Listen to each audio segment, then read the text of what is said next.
All right, we're back, and I think this will be our last segment for this little landscape. I'm certainly not going to have it finished, but I want to get you. I want to show you how we're going to paint the highlights on that tree, and it's really simple. The key is not to have too big, too small of a brush. So I'm using something relatively small anyway. It's a number 2 flat. Oops, there goes some brushes. And you don't want your paint to be too thin, or else you're not going to be able to get the feeling of the leaf. So I'll just jump right in and go right over here. I'm just using the corner of the brush,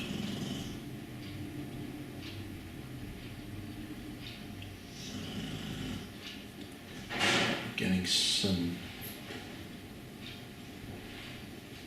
suggestions of that blossom.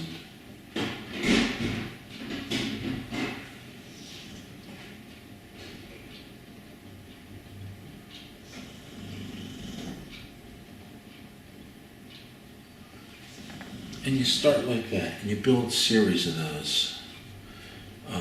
Right here at the edge of the fence, right down in here. I see one, so I'll get some paint on there, and I'll move it around. Now you're working wet into wet. If you're painting oils, this is where it gets tricky because you're painting wet into wet. So you got to get that suggestion of the blossom on there,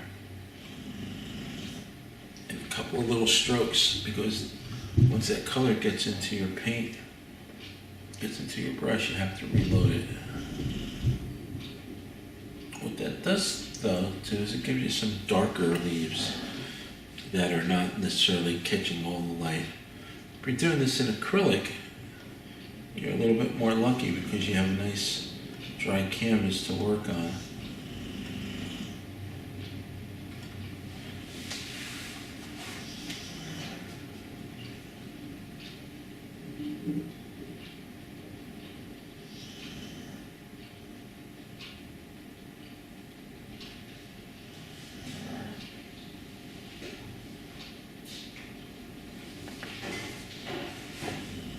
And I'll move it around. I want it to stay in one space. I think what happens is when you stay in one place too long in painting, you get very repetitive. And you can see it later. No matter what you're painting. And if you get too repetitive, it doesn't look natural.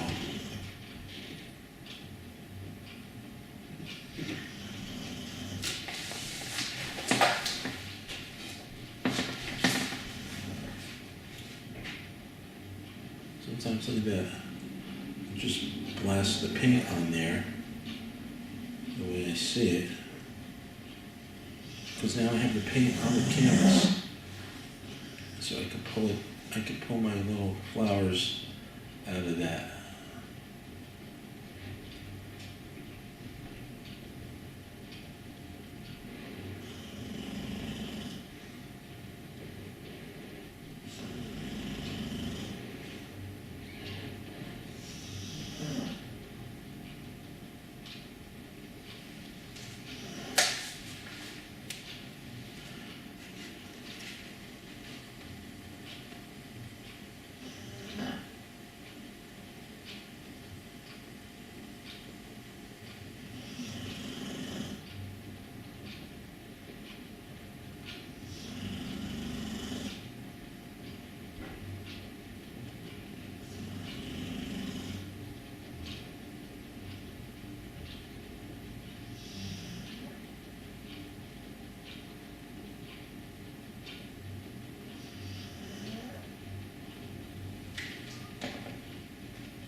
I'm going to put a few more in, and then I'm going to show you what we're going to do to these.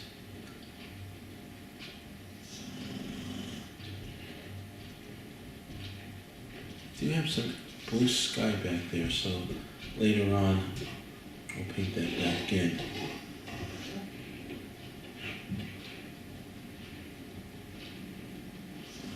So this process is very time consuming. Even if you paint fast, it's still going to take an hour or more to get all these little guys on there.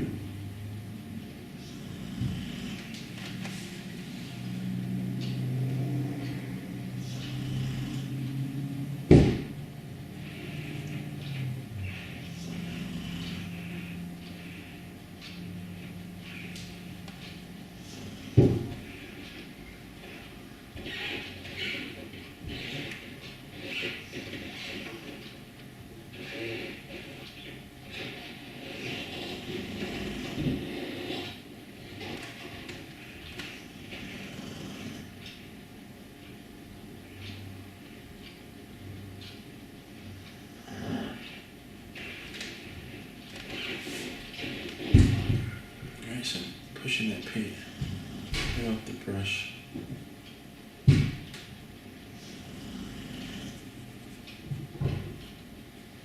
Alright, with that said, now there's something that I could do so that it doesn't constantly look like old tiny flowers. I can soften some of these things on the inside and then later paint some of the little ones. So what I'm doing is softening these shapes. Not everyone's going to be sharp.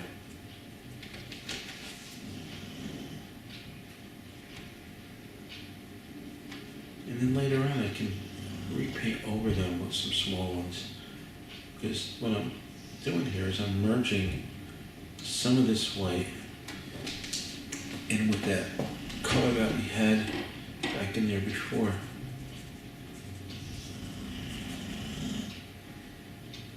Because not every flower is sitting right on the edge. You got to keep that in mind. You got to get some lights in there that aren't as bright as the others, and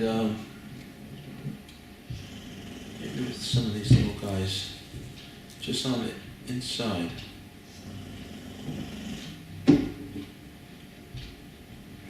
Some of these are really just small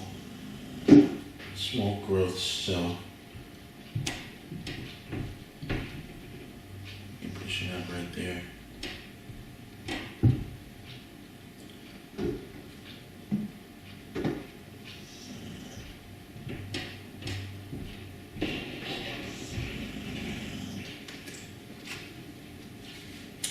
And the other thing is, I look at that, I do see this really nice soft little yellow green tone in there. So this is a nice time to push some of that into the flowers. Just some little, just a little yellow.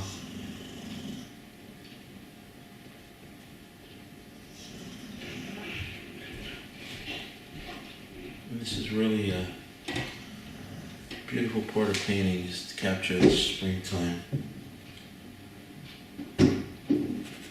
Somebody's throwing things out the window from upstairs. So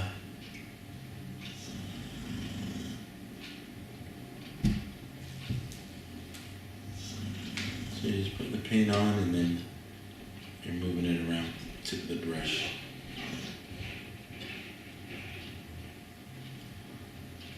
Okay.